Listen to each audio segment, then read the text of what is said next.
প্রিয় শিক্ষার্থীবৃন্দ, আজকে দ্বিতীয় অনলাইন ক্লাসে তোমাদের স্বাগত জানাই। আজকে পদার্থবিজ্ঞান দ্বিতীয় পত্রের তাপগতিবিদ্যার বিষয়ের অত্যন্ত গুরুত্বপূর্ণ একটি বিষয় নিয়ে আলোচনা করা হবে। আজকে পাঠ শেষে তোমরা যা জানতে পারবে তা হলো তাপগতীয় সিস্টেম, অভ্যন্তরীণ শক্তি, তাপগতিবিদ্যার প্রথম সূত্র। এই সূত্রটি প্রদান করেছেন বিজ্ঞানী জুল এবং বিজ্ঞানী ক্লসিয়াস। তাহলে শুরু করা যাক আজকের আলোচনা। প্রথমে আসো তাপগতীয় সিস্টেম কি।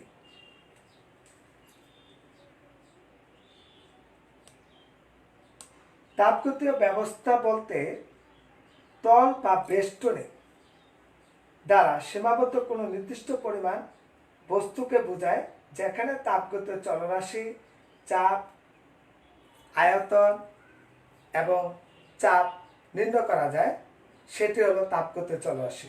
যেমন আমরা উদাহরণস্বরূপ বলতে পারি, একটা সিস্টেম কল্পনা করে যেখানে রয়েছে গ্যাস। এই গ্যাসটি হলো সিস্টেম। এটা থেকে যদি তুমি তাপমাত্রা এবং চাপ নির্ণয় করা যায়, তাহলে সেটি হবে তাপগতীয়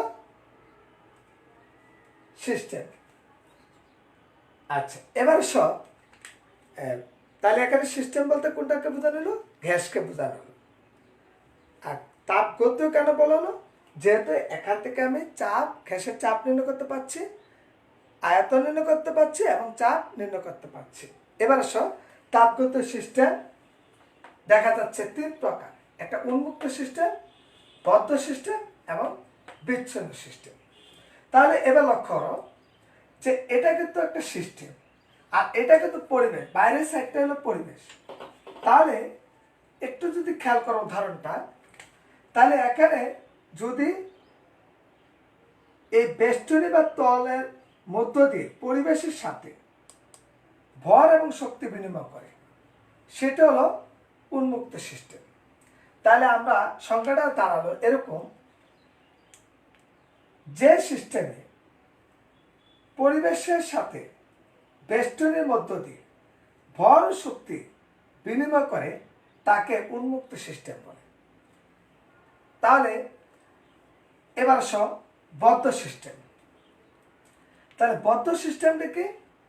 যে সিস্টেমে অর্থাৎ গ্যাস পরিবেশের সাথে বেষ্টনীর মধ্যে দিয়ে শুধু শক্তি বিনিময় করে, ভর বিনিময় করে না, তাকে বলা হচ্ছে বদ্ধ সিস্টেম। আর বিচ্ছিন্ন সিস্টেমটাকে, যে সিস্টেমে পরিবেশের সাথে ভর ও শক্তি কোনোটি বিনিময় করে না, তাকে বিচ্ছিন্ন সিস্টেম বলে। আমি তিনটি সিস্টেমের জন্য তিনটা উদাহরণ আমি দিচ্ছি, দেখো। প্রথমে যদি আমরা চিন্তা করি যে একটা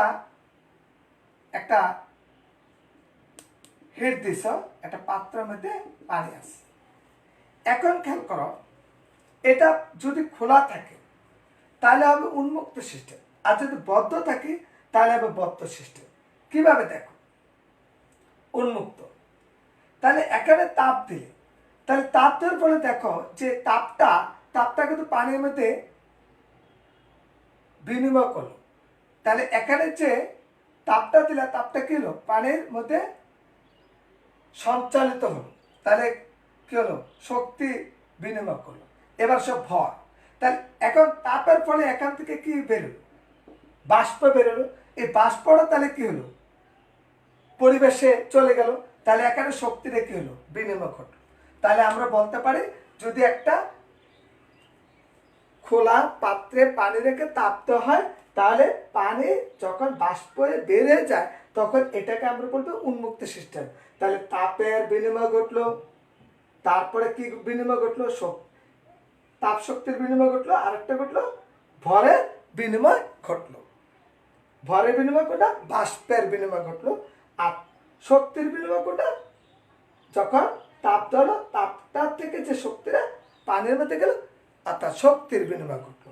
এবার যদি এটা বদ্ধ থাকে, তাহলে স্টুডেন্টরা খেয়াল করো, যদি বদ্ধ থাকে তাহলে এখানে শুধু তাপের বিনিময় ঘটবে, অর্থাৎ শক্তির বিনিময় ঘটবে। তাহলে কি বাষ্প বেরোতে পারবে? পারবে না। কিন্তু তাহলে যেহেতু বাষ্প বেরোতে পারবে না, অর্থাৎ ভর বিনিময় করবে না, তাহলে বিনিময় করবে কি? শুধু তাপ শক্তি। এবার আসো বিচ্ছিন্ন সিস্টেম। বিচ্ছিন্ন মানে যেমন তোমরা অনেক সময় বাসা বাড়িতে গরম দুধ বা গরম চা ফ্লাক্সে রাখো অনেকক্ষণ গরম রাখার জন্য। তাহলে এখন দেখো এই পানিটা কি বা এই যে বা তাপ শক্তি বা বাষ্প কি বাইরে বের হয় বা বাইরে থেকে ভিতরে প্রবেশ করে না কিন্তু। তাহলে এখানে এটাকে বলা হচ্ছে বিচ্ছিন্ন সিস্টেম। এই হলো আমাদের 3 প্রকার সিস্টেম: উন্মুক্ত সিস্টেম, বদ্ধ সিস্টেম, বিচ্ছিন্ন সিস্টেম। পরীক্ষা আসতে পারে এমসিকিউ কোশ্চেনে যে শক্তি বিনিময় করে 1 উন্মুক্ত সিস্টেম, বদ্ধ সিস্টেম, বিচ্ছিন্ন সিস্টেম। তাহলে শক্তি বিনিময় কিন্তু বদ্ধ সিস্টেম করে, শক্তি বিনিময় কিন্তু উন্মুক্ত সিস্টেম করে। সঠিক উত্তর হলো 1 এবং 2। এবার আমাদের পরের কোশ্চেনটা চলে আসলো। পরের বিষয় হলো অভ্যন্তরীণ শক্তি। শিক্ষার্থীবৃন্দ, অভ্যন্তরীণ মানে একটা শক্তি তার ভিতরের মধ্যে লুকায়িত থাকে। যেমন তুমি এটার একটা বাস্তব উদাহরণ যদি দেই, তুমি একজন ভালো স্টুডেন্ট, তাহলে ভালো আমি কিভাবে বলবো? যদি তুমি পরীক্ষায় অংশগ্রহণ করো, তুমি যদি ভালো রেজাল্ট করতে পারো, তাহলে আমি কিন্তু বলি যে এই মূল্যায়নটা করি যে তুমি একজন ভালো স্টুডেন্ট। তো অভ্যন্তরীণ শক্তির ব্যাপারটা হলো এমন, সংজ্ঞাটা দাঁড়ালো। তাহলে কোন সিস্টেমের মধ্যে যে শক্তি অন্তর্নিহিত বা সুপ্ত অবস্থা থাকে, যা পরিবেশ পরিস্থিতিতে বহিঃপ্রকাশ ঘটায়, তাকে অভ্যন্তরীণ শক্তি বলে। অর্থাৎ এবার লক্ষ্য করো, তাহলে শক্তিটা কিন্তু লুকায়িত অবস্থা থাকে, তাহলে যখন প্রয়োজন তখনই কিন্তু এই শক্তিটার বহিঃপ্রকাশ ঘটাচ্ছে, এটা হলো অভ্যন্তরীণ শক্তি। এবার তাপগতিবিদ্যার প্রথম সূত্র স্টুডেন্টরা অত্যন্ত গুরুত্বপূর্ণ একটা সূত্র। এই অধ্যায়ে আরেকটা সূত্র রয়েছে তাপগতিবিদ্যার দ্বিতীয় সূত্র। এটা আমরা পরবর্তী মানে আগামী 2টি ক্লাসের মধ্যে তোমরা প্রদান পাবে তাপগতিবিদ্যার দ্বিতীয় সূত্রটি। এখন দেখো তাপগতিবিদ্যার প্রথম সূত্রটা প্রদান করেছে বিজ্ঞানী জুল এবং বিজ্ঞানী ক্লসিয়াস। লক্ষ্য করো, তাপগতিবিদ্যার প্রথম সূত্রে একটা কথা আছে। বিজ্ঞানী জুল কি বলেছেন? জুল বলেছেন যখন কোনো কাজ সম্পূর্ণভাবে তাপে বা তাপ সম্পূর্ণভাবে কাজে রূপান্তরিত হয়, তখন তাপ ও কাজ পরস্পরের সমানুপাতিক হয়। আমি একটা উদাহরণ, আমি এটার জন্য তোমাদের একটু খেয়াল করো। তোমরা দুইটা হাত নাও, দুইটা হাতে একটু ঘষো, কিছুক্ষণ পর দেখবা যে হাতটা কিন্তু গরম হয়ে গেছে। একটু খেয়াল করে দেখো, গরম হয়েছে না? তাহলে যেহেতু গরম হয়ে গেছে, তাহলে কি হলো? কাজটি তাপে পরিণত হলো। আবার তুমি তাপ দাও, পাত্রের মধ্যে তাপ দাও, তাহলে এখানে কিন্তু কাজ হলো, অর্থাৎ শক্তি রূপান্তর ঘটলো। তাহলে এটাই বলছে যখন কোনো কাজ সম্পূর্ণভাবে তাপে বা তাপ সম্পূর্ণভাবে কাজে রূপান্তরিত হয়, তখন তাপ ও কাজ পরস্পরের সমানুপাতিক। এটা হলো তাপগতিবিদ্যার প্রথম সূত্র, বিজ্ঞানী জুল বলেছেন। আমরা একটু দেখো,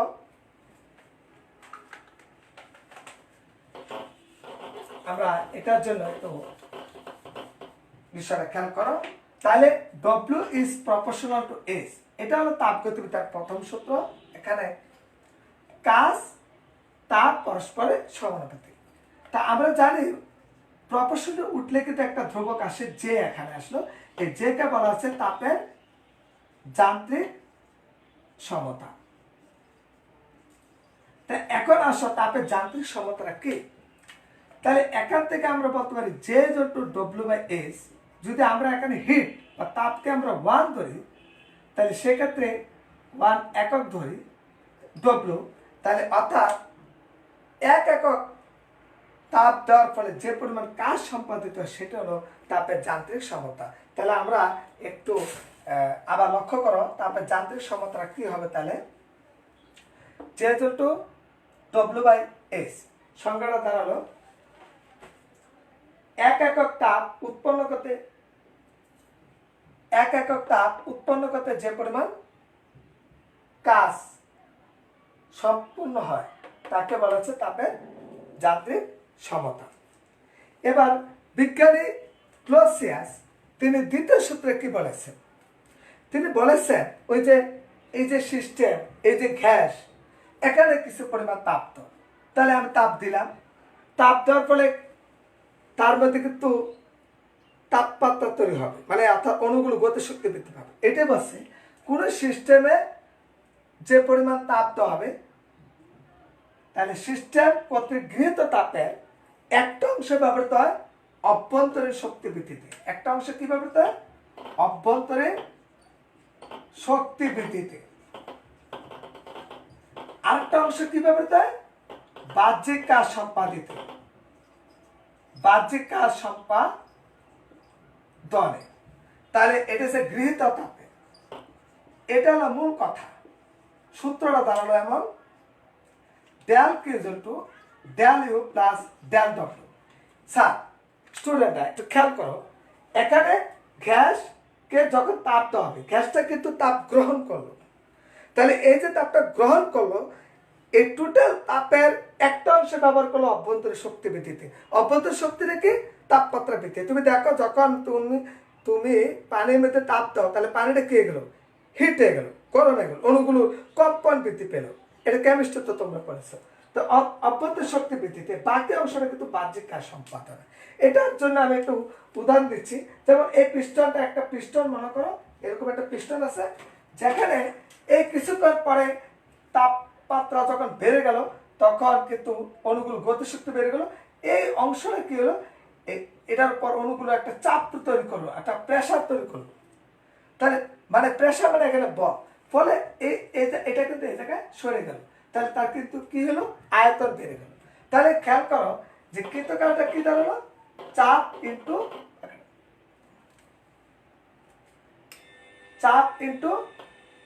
আয়তন। অর্থাৎ তাহলে দেখো এখানে চাপ কিন্তু এক ধরনের বল, আর আয়তন, চাপ যদি এক ধরনের বল হয়, এটা কিন্তু আয়তন। তাহলে আমরা জানি কাজ কিন্তু বল ইন্টু সরণ। তোমরা কাজের সংজ্ঞাটা কি জানো? বল ইন্টু সরণ। এখানে বল মানে চাপ, এখানে সরণ মানে আয়তন। তাহলে বল ইন্টু সরণ, তাহলে এটা হলো কৃত কাজ। বল ইন্টু সরণ, এটা হলো কৃত কাজ। তাহলে এখানে আমরা ডিডব্লিউ পরিবর্তে কি লিখতে পারি স্যার? বা delta U plus P delta V, এটা কিন্তু আমরা লিখতে পারি। এটা হলো তাপগতিবিদ্যার প্রথম সূত্র। তাহলে এখানে তাপগতিবিদ্যার প্রথম সূত্রের যে তাৎপর্যটা দাঁড়ালো, দ্বিতীয় সূত্রের তাৎপর্য ডিকিউ ডিউ ডিডব্লিউ। আর প্রথম সূত্রে একটা ব্যাপার খেয়াল করো, শক্তি রূপান্তর। মানে প্রথম সূত্র থেকে বোঝা যাচ্ছে শক্তির ধ্বংস নেই, সৃষ্টি নেই, শক্তির কেবল রূপান্তর হয়। প্রথম সূত্রের প্রসেসের কথা থেকে বোঝা যাচ্ছে যে ডিকিউ ডিউ এবং ডিডব্লিউ, ডিকিউ ডিউ ডিডব্লিউ। এখানে ডিকিউর পরিবর্তে লেখা যায় ডেল কিউ, লেখা যায় ডিউর পরিবর্তে লেখা যায় ডেল ইউ, ডিডব্লিউর পরিবর্তে লেখা যায় ডেল ডব্লিউ। তাহলে লক্ষ্য করো, তাহলে ডেল কিউ বা ডিকিউ ধনাত্মক কখন হবে? যখন সিস্টেম তাপ গ্রহণ করবে। বুঝতে পারছো? আবার তাহলে সিস্টেম কখন? যখন নিচের থেকে তাপটা গ্রহণ করবে। এই যে দেখো, আমি যদি এখানে তাপ দেই, তাহলে সিস্টেমটা কি তাপ গ্রহণ করবে না? তাহলে এখানে ডেল্টা কিউ বা ডি কিউটা কি ধনাত্মক হবে না? আর নেগেটিভ কখন হবে? যখন সিস্টেম তাপ হারিয়ে দেবে। যেমন তুমি ফ্লাক্সে পানি রাখছো, কিছুক্ষণ পরে পানিটা কে যায়? ঠান্ডা হয়ে যায়, তাপটা হারিয়ে ফেলে। তাহলে এখান থেকে কি হবে? সিস্টেম তাপ হারানো, নেগেটিভ। ডেল্টা কিউ বা ডি কিউ নেগেটিভ। এবার সব অভ্যন্তরীণ শক্তি, এই যে অভ্যন্তরীণ শক্তিটা বৃদ্ধি, মানে তাপমাত্রা যখন বৃদ্ধি পাবে, অভ্যন্তরীণ শক্তি বৃদ্ধি পাবে, তখন ডেল্টা ইউ কিন্তু ধনাত্মক। আর অভ্যন্তরীণ শক্তি হ্রাস পেলে, অর্থাৎ তাপমাত্রা হ্রাস পেলে, ডেল্টা ইউ নেগেটিভ। এবার সব সিস্টেম দ্বারা কাজ, মানে সিস্টেম তখন নিজে কাজ করবে। যেমন এটার মধ্যে তাপ আছে, এখন পিস্টনটা কি হলো? নিজের থেকে কাজ তৈরি করলো, তাহলে এটা হচ্ছে ডেল্টা ডব্লিউ ধনাত্মক। আবার সিস্টেমের উপর কাজ করা হয়, তখন ডেল্টা ডব্লিউ নেগেটিভ। আমি একটু তো বলি, তুমি যে নিজের একটা রচনা মুখস্থ করতে গেছো, রচনাটা যদি তুমি নিজে মুখস্থ করো, তাহলে এটা কিন্তু পজিটিভ কাজ। আর যদি তোমার মা অথবা বাবা তোমাকে রচনাটা মুখস্থ করে দেওয়া হয়, মানে মুখস্থ করতে সাহায্য করে, তাহলে কিন্তু এটা নেগেটিভ কাজ। তাহলে আমরা এটাই বলছি, সিস্টেম যখন, মানে এখানে গ্যাস হতে পারে, গ্যাস একটা সিস্টেম, পানি থাকলে পানি একটা সিস্টেম, যখন তারা নিজের থেকে কাজটা সম্পাদন করে, তখন এটা কিন্তু ধনাত্মক কাজ। ডিডব্লিউ বা ট্যান ডব্লিউটা কিন্তু পজিটিভ কাজ, আর যখন সিস্টেমের উপর কাজটা করা হয় তখন এটা কিন্তু নেগেটিভ কাজ। এবার আমরা এটার উপর কিছু অঙ্ক করব, তাপগতিবিদ্যার প্রথম সূত্রের উপর কিছু আমরা অঙ্ক করব।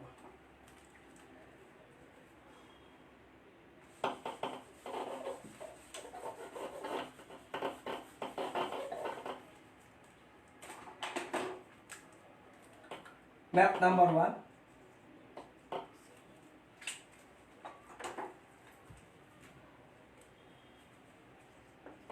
একটি গ্যাসকে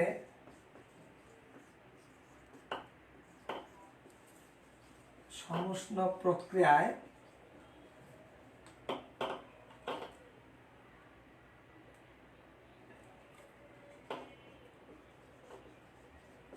সংনমিত করতে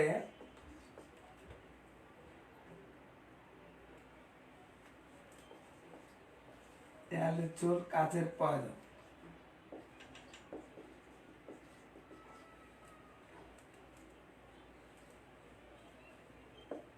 সংনমনকালে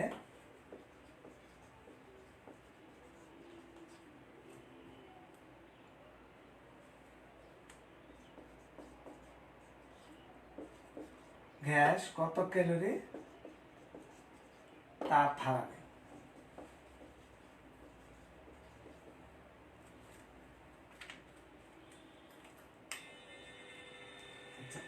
তাহলে এখানে একটু খেয়াল করো, এই অঙ্কটাতে আমরা একটু আগে জানছি W/J, এখানে আমাদের বের করতে পারছে 42 জুল কাজ দেওয়া আছে, W/42 জুল, আর এখানে H, এই J এর মানটা কিন্তু ধ্রুবক 4.2।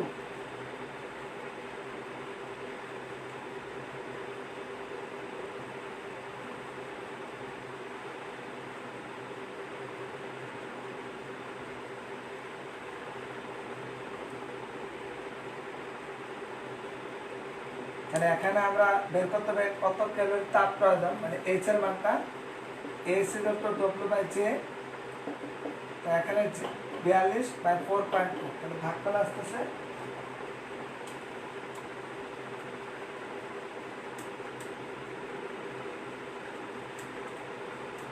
10, অ্যান্সার হচ্ছে 10।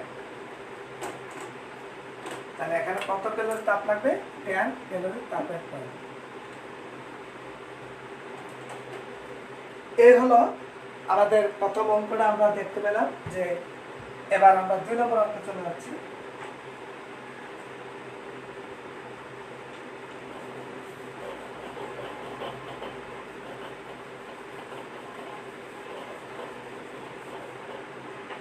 ম্যাথ নাম্বার 2,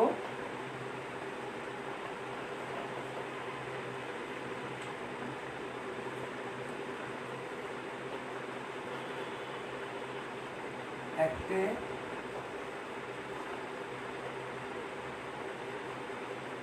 সিলিন্ডারের মধ্যে রাখা কিছু পরিমাণ গ্যাস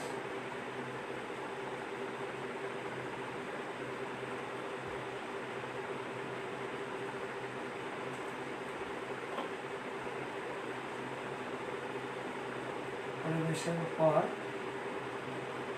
200 জুল কাজ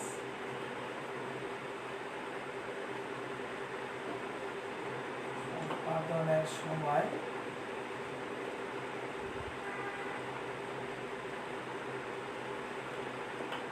পরিবেশ থেকে 500 জুল তাপ শক্তি সরবরাহ করে।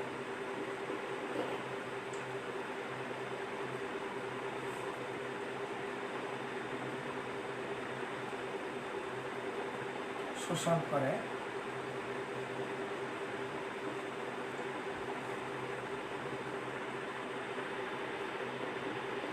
গ্যাসের অন্তঃস্থ শক্তির পরিবর্তন কত?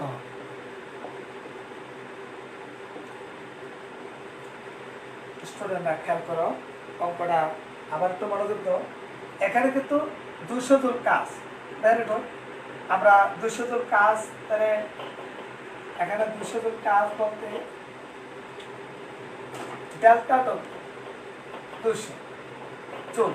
প্রশ্ন হলো এটা কি প্লাস হবে না মাইনাস হবে?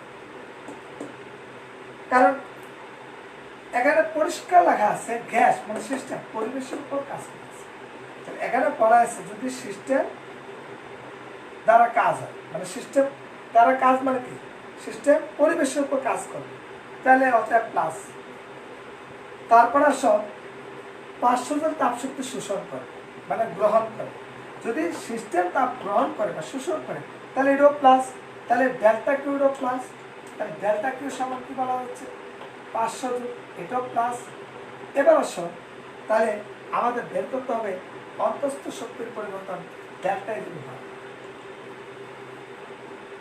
তাহলে আমরা কি জানি, তাপগতিবিদ্যার সূত্রটা জানি, delta Q is equal to delta U plus delta W. তাহলে আমাদের এখান থেকে বের করতে হবে ডেল্টা কিউ বা ডেল্টা ইউ সমান সমান দেখা যাচ্ছে delta Q minus delta W সমান ডেল্টা কিউর মান হচ্ছে 500 আর এখানে মাইনাস ডেল্টা ডব্লিউ মান হচ্ছে 200। তাহলে কত আসতেছে 300, 500 মাইনাস 200 300 জুল।